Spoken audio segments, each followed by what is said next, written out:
여러분 안녕하십니까. 아침에 매일경제 뉴스 길잡이 이상훈입니다. 오늘도 한꺼풀 더 깊이 들어가는 뉴스를 여러분께 전해드리겠습니다. 먼저 일면 기사들이 준비되어 있습니다. 매일경제신문 일면 톱 기사입니다. 일본 한일 경제인 회의 전격 취소했다.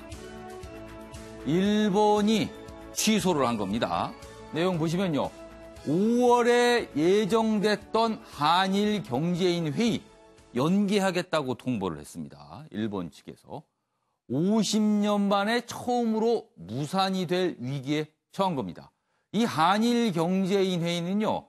1969년에 처음 만들어졌고 지금까지 한 번도 거른 적이 없는 회의입니다. 그런데요. 올해 무산될 위기에 놓였습니다. 강제징용 배상 판결 이후에 양국 갈등이 경제까지 미치고 있다. 이런 방증이 나타나고 있다는 기사입니다. 자, 다음은 경향신문 보겠습니다. 단죄 못한 역사 전두환 오늘 드디어 광주 법정에 선다. 이렇게 돼 있고요. 사진을 보시면요. 과거 1996년에 그때 당시는 내란 등 혐의로 이제 재판을 받았죠. 그 당시 모습 벌써 23년이 지난 과거군요. 그리고요. 그 옆에 사진은 연희동 자택의 모습, 굳게 잠긴 자택 대문 모습이 보이고 있습니다. 오늘 드디어 광주 행인데요. 아침부터 좀 들리는 소식에 따르면은 사람들이 모이고 있고요. 경찰력이 배치가 돼서 만일의 사태를 대비하고 있다. 이런 소식도 들리고 있습니다. 자세한 내용 보시죠. 회고록 5.18 사자 명예훼손 혐의로 오늘 법정에 서게 됩니다. 광주지법의 피고인 신분으로 출석하는데요. 재판 회피 10개월 그리고 사면 22년 만에 법정에 선다. 이런 뜻이 되는군요. 오늘 차로 이동하게 되고요. 부인 이순자 씨도 동석하게 된다. 법정에. 이런 얘기도 나오고 있습니다. 자, 이번엔 중앙일보로 가겠습니다. 동창리 북한의 ICBM 대륙간 탄도미사일 발사장으로 알려진 곳이죠. 동창리 장거리 로켓 시험 발사 준비 정황이 보인다. 지금 북한 쪽에서 동창리를 중심으로 이 미사일 또는 로켓 여러 가지 표현이 있습니다만 뭔가 움직임이 계속 포착되고 있습니다. 그 내용이군요. 당국자는요. 북한이 과거 로켓 발사와 유사한 움직임을 보이고 있다. 이렇게 돼 있습니다. 유엔 안보리에서는요. 위성 발사를 위한 로켓 발사 역시 불허하고 있는데 북한이 지금 도대체 어떤 생각을 하면서 이런 움직임이 있는 건지 아직은 명확하게 확인되지 않고 있습니다. 자, 마지막으로 한국일보 보겠습니다. 한중 미세먼지 분쟁 심각해지고 있습니다. 그런데요, 답을 찾아보니 유럽에 있지 않을까 이런 얘기입니다. 유럽 산성비 협약에 답이 있다 이렇게 돼 있습니다. 그러면 유럽 산성비 협약 이게 어떤 일이 있었던 건지 좀 살펴보죠. 1970년대 스칸디나비아 국가하고 독일, 영국이 갈등을 빚었습니다. 독일과 영국에서 뭔가가 올라와서 산성비가 스웨덴 등 국가를 덮쳤다. 문제가 발생한 겁니다. 그러자 스웨덴 문제 제기에 11개 국가가 공동 연구를 했고요.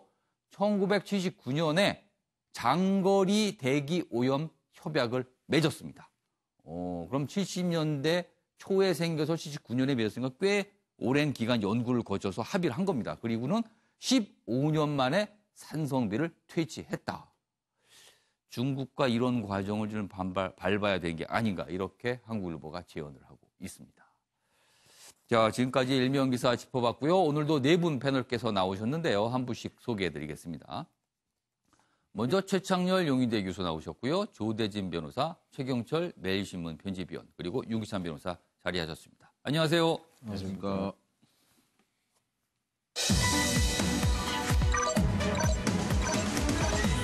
아침을 여는 키워드 4가지 준비되어 있습니다. 첫 번째 키워드, 전두환 드디어 광주행. 문의 남자 돌아온다. 수령 신비와 말라 이런 얘기가 북한에서 나오고요. 마지막 키워드 아니라더니 피의자 입건 이렇게 됐습니다. 자 지금 전두환 전 대통령의 연희동 자택 모습이 영상으로 지금 급하게 들어와 있습니다. 지금 보시면요.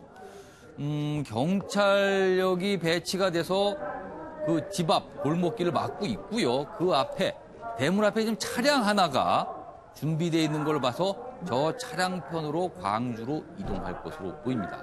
그리고 경찰력 그 인근에는요. 글쎄요. 지지 집회인지 아니면 비난 집회인지 모르겠지만 어떤 분들이 모여 있어서 여러 가지 구호를 외치는 모습도 지금 카메라에 포착이 되고 있습니다.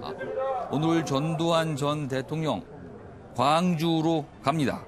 그리고 광주지방법원 201호 법정에 서게 되는데요. 지금 경찰들이요. 굉장히 삼엄하게. 그리고 저 연희동 골목길은요. 과거에 이른바 연희동 골목길에 나올 때 저기서 성명을 발표해서 거리 성명, 연희도 성명 여러 가지 이름으로 불렸는데 오늘 전두환 전 대통령이 광주행으로 광주행을 본격적으로 하기에 앞서서 과연 저 거리에서, 저 골목에서 또 어떤 입장 표명을 할지 그 부분도 관심입니다. 일단 저희가 방송 시작 부분에서 지금 연희동 현장의 모습을 봤고요. 이 주제 오늘 잡혀 있습니다. 중간에 본격적으로 다뤄보도록 하고요. 그리고 전두환 전 대통령의 모습이 보이면 바로 또 현장 연결하도록 하겠습니다. 급하게 화면이 들어와서 제가 잠시 소개를 좀 해드렸습니다. 자, 첫 번째 이슈는요. 어제로 박근혜 전 대통령 탄핵 2년이 됐습니다. 그래서 서울 중심가에서는 집회가 열렸는데 그리고 여러 가지 주장도 좀 나왔습니다. 그 얘기부터 좀 다뤄보도록 하겠습니다. 첫 번째 기사 준비되어 있습니다. 경향신문이군요. 탄핵 무효를 주장하는 집회 어제도 열렸습니다. 어제는 2년, 탄핵 2년이기 때문에 좀 규모를 조금 키워서 집회가 열렸는데 경향신문이 그 집회 현장에 가서 여러 가지 얘기를 듣고 기사를 실었습니다. 태극기 그리고 성조기 든 어르신들 언론 못 믿어 보수 유튜브만 본다. 이런 말씀들을 하시면서 집회에 나온다고 합니다. 여기 자세한 내용이 있습니다. 여기 보시죠. 이명박 관심 없다. 우린 오직 박근혜 전 대통령 석방만 생각한다. 이명박 전 대통령 그리고 박근혜 전 대통령 모두 보수 진영의 대통령으로 통하는데 이명박 관심 없다. 오직 박근혜뿐이다. 이런 얘기가 집회 현장에서 나왔다 그러네요. 이 부분 글쎄요. 어떤 의미가 있는 건지 모르겠네요. 그리고요. 집회 나오신 분들이요. 자식들한테는 말을 안 한다. 하지만 젊은 사람들과 대화를 하고 싶다. 이런 희망도 좀 집회 현장에서 표현을 했다고 그러네요. 여기 보면요. 이쪽 가운데 기사가 좀 있군요. 아랫부분 좀 비춰주시기 바랍니다. 집회에 모이신 분들 도대체 어떻게 오신 거냐, 그리고 무슨 생각을 하시는 거냐, 이런 얘기 좀 기자들이 질문을 했어요. 그의 답입니다. 유튜브 보고 모였다. 젊은이들과 얘기할 기회가 없어 아쉽다. 뭐 이런 얘기가 계속 나왔다고 합니다. 자, 그럼 여기서요. 이 집회 모습 영상으로 직접 확인해 보겠습니다.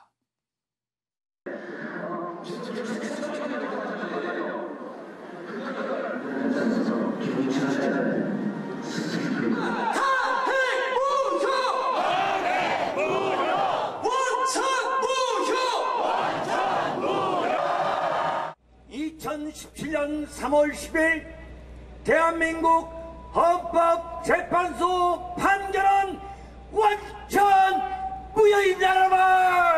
박근혜 대통령이 뇌물죄, 제3자 뇌물죄, 경제공동체 무엇 하나 맞는 것이 있습니까?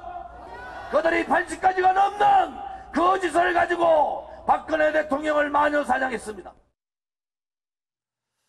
자, 어제 집회의 모습 그리고 집회 참가자들의 일부 주장을 좀 들어보셨는데요. 저 모습과 주장에 대해서 여러 가지 시각이 있을 수 있습니다. 그렇지만 일단 우리 사회에서 나타나고 있는 현상인 것은 분명합니다. 자, 최영철 편집위원. 일단 저렇게 태극기 집회에 참석하시는 분 좀 접촉해 보셨죠? 얘기 좀 들어보시고요.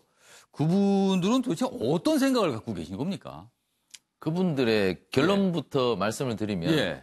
박근혜 전 대통령은 죄가 없다. 죄가 없다. 결국 최순실이 먹었지 박근혜 전 대통령이 먹었느냐. 결국 죄가 없으니 무죄, 석방, 방면, 사면, 복권 뭐 이런 여러 가지 조치들이 따라야 한다는 것이 저분들의 주장인데요. 그런 것을 볼 때 그것이 과연 현실화 될 수 있느냐는 차치하고 일단 저는 저런 것들을 한번 분석을 해보면 그 1930년대를 보면서 특히 독일 사회를 보면서 에른스트 블로흐라는 독일의 철학자가 어떤 말을 쓰는가 하면 비동시성의 동시성이라는 얘기를 합니다. 비동시성의 동시성. 말이 안 되는 얘기죠. 하지만 비동시성, 그러니까 여러 가지 공존할 수 없는 것들. 예를 들어 그 당시 1930년대 독일 사회는 이미 자동차를 만들고 과학기술이 굉장히 발달하고 하지만 정치적으로는 나치당이 들어옵니다. 그러니까 이게 도저히 언밸런스한 것들이 하지만 동시적으로 존재하는 것이죠. 그것을 보고 에른스트 블로우가 독일 사회를 그렇게 평가를 하는데 우리나라 한국의 사회학자들이나 정치학자들도 우리 사회를 비동시성의 동시성이라고 얘기를 많이 합니다. 결국 우리나라가 지금 4차 산업혁명, AI 뭐 이런 것들이 과학기술이 굉장히 발전하고 전 세계에서 가장 발달된 휴대전화기를 만들고 그리고 반도체를 전 세계에서 가장 많이 수출하는 나라이고 이러한 것들이 굉장히 과학기술이 발전한 나라인데도 정치 문화는 저렇다는 것이죠. 그러니까 공존할 수 없는 것들이 동시에 공존하면서 엄청난 혼란을 이야기한다는 것인데 이러한 논문들이 엄청나게 많습니다. 그러한 것들은 결국에는 우리 사회는 아직도 민주주의라는 서구 사회의 수입물을 우리 사회에 적응시킨 지가 워낙 오래되지 않았다 보니까 그 정치 문화는 아직도 과거 신민적 정치 문화, 왕이 있었던 사회, 그 사회의 것에서 크게 벗어나지 않았다는 것이죠. 그러다 보니까 많은 국민들은 아직도 대통령을 바라보기를 우리가 뽑은 대통령, 우리가 주권자이면서 심부름꾼으로 보지 않고 우리가 앙망하고 우리가 바라야 하고 우리가 섬겨야 하는 대통령으로 아직도 본다는 거죠. 과거에 무슨 군주로 생각을 하는 겁니까? 그렇죠. 그러다 보니 자꾸만 저러한 정치 문화가 나올 수밖에 없는 것이죠. 우리 왕을 어떻게 쫓아냅니까, 과거에? 왕을 쫓아낸 사례는 거의 없었지만 그 왕들은 폭군이었죠. 하지만 저분들 얘기는 박근혜 전 대통령은 폭군이 아니었다는 얘기지 않습니까? 하지만 박근혜 전 대통령이 잘못한 것은 분명히 잘못한 것이라고 인정을 해야 되는데 저분들은 잘못한 것을 인정하지 않고 왕의 실수는 실수로 덮어야 된다는 그러한 인식을 갖고 있기 때문에 저분들은 끊임없이 데모 현장에 나온다는 것이죠. 저는 이것을 풀어줘야 할 분은 단 한 사람뿐이라고 생각합니다. 누굽니까? 저분들의 생각을 풀어줘야 될 분은 박근혜 대통령이죠. 그런데 지금 수감 상태에서 어떤 얘기도 좀 나오지 않고 있고 뭐 간접적으로만 나옵니다. 할수록 저분들의 거리 수위는 끝나지 않습니다. 이승만 대통령이요. 4.19 혁명이 일어난 직후에 어떤 말씀을 하시는가 하면요. 물론 처음에는 물러나지 않으려고 했어요. 하지만 상황을 파악한 뒤에는 젊은이들이 분노해서 거리로 뛰쳐나와야 할 이유가 있는데 거리로 뛰쳐나와서 독재자에 대해서 뭐 시위나 항거하지 않으면 그것은 젊은이가 아니다. 이렇게 우남 이승만은 이야기를 합니다. 그리고 하와이로 떠나죠.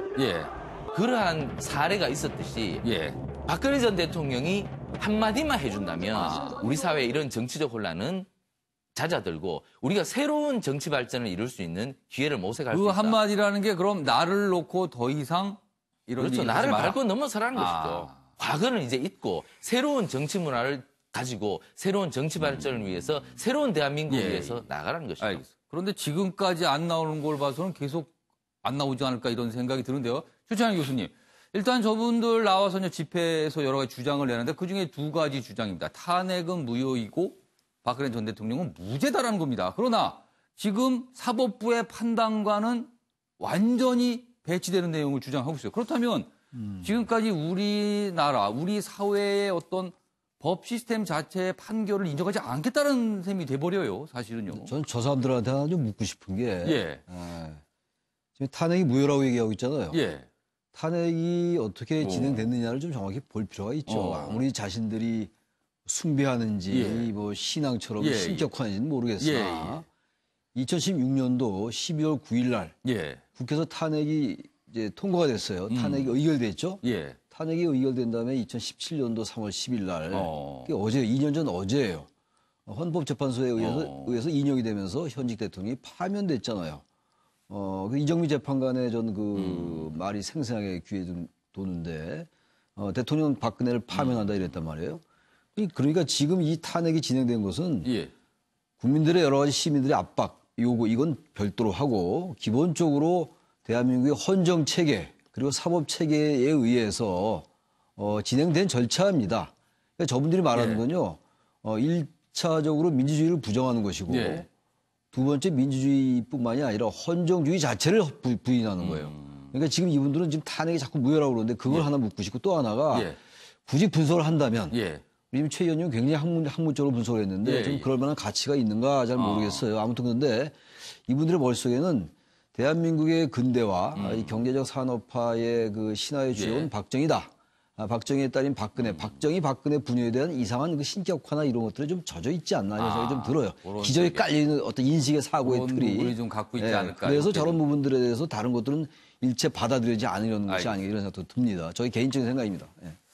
자, 지금 보시면요, 기사 하나 보겠습니다. 보수단체들 박근혜 석방 목소리 높이지만 가능성은 낮다. 그래서 현실적으로 좀 이미 무죄인 상태, 무죄가 아니라 무죄를 주장을 하더라도 이미 석방 목소리 높지만 가능성은 높지 않다. 이런 기사입니다.